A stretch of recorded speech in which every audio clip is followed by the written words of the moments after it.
Hi everyone, how's everyone doing? So my name is Marianne, I'm the owner and the counsellor at Marianne Hanson Counselling Service, and what I want to talk about in this video is identifying your must-haves and your deal breakers in any relationship. So this is something I work with when I work with clients in my coaching and my counselling practice. This is something that comes up for a lot of people because they sometimes are in relationships where they're not getting what they need, and then they start to realise this person does not have the must-haves in a relationship for me. But also it's for people who are going out there and starting to date, and then they're starting to realise, I don't know what it is that I want, or they're ending up with the wrong people, or they're dating people who normally they would not really date. So this is an exercise that you can do. I think it's really helpful. I've done this exercise myself, and I know lots of my clients have done it and found it useful. So what you do is you get a piece of paper and you write down 3 headings. The first one is my deal breakers in a relationship. The second heading is the things I must have in any relationship that I'm in. And the third category is the things that I must have in a partner. So if you look at the difference, one is looking at the deal breakers, the absolute no way, I'm not going there. That is not what I'm interested in. The second one is what you must have in a relationship, and I'm going to give you some examples. And the third one is what you must have in a partner.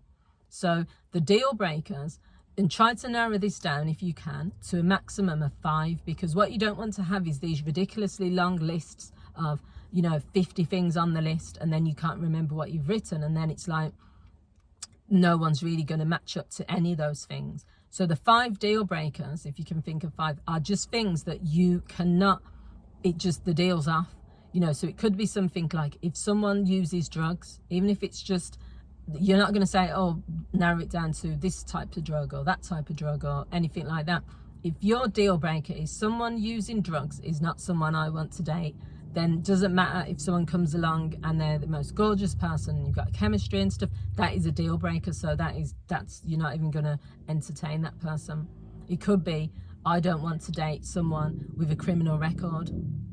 That could be a deal breaker as well. So you need to think about your 5 deal breakers, and then you need to stick with them. And you will stick with them, meaning that if someone then approaches you and they have anything on that list, then it's a no. And you're doing the right thing then for you and for that person, because then they can move on and find someone that is their match. You can find someone that's your match, and you've got your boundaries set. So that's your deal breakers.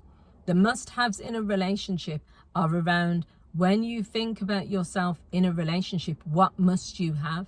Someone might say, I must have a relationship where we both communicate well. I must have a relationship where there is peace, where there's no stress. I must have a relationship where we go on adventures together. Because if you notice, what you're then saying is, you're not saying this person must have, because that's the next category. You're saying what we must have as a relationship. So another one could be, I must have a relationship where we work as a team.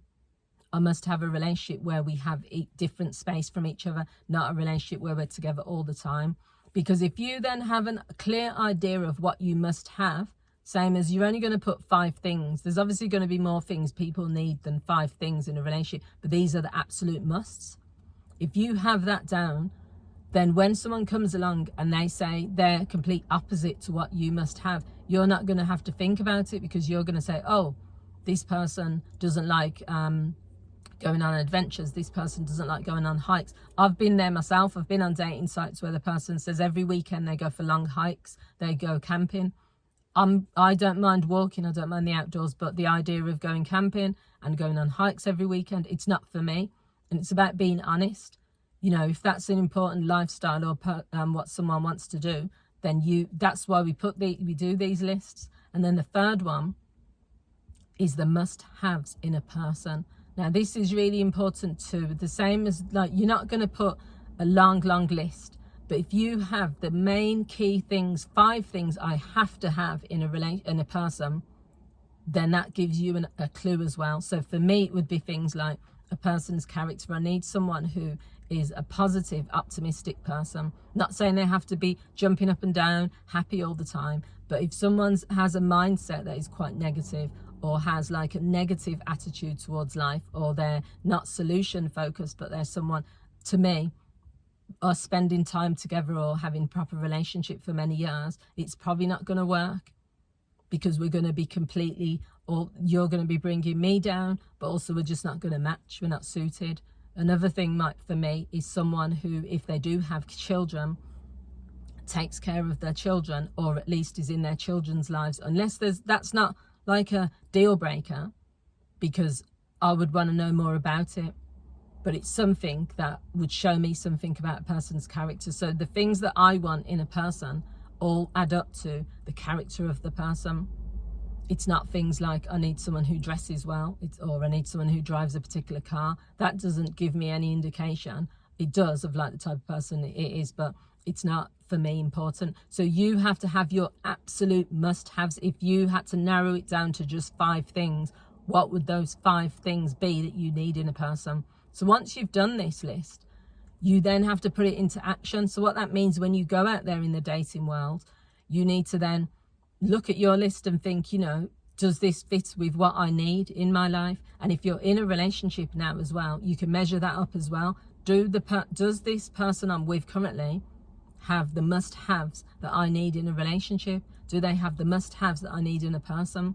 It just makes it easier to navigate dating when you go. It doesn't mean you have to have a strict checklist and it's not flexible, but I just think it gives you a blueprint.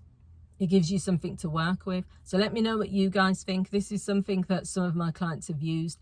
I've done this myself. I found it useful. So let me know what you guys think. Thanks for watching. Leave the comments.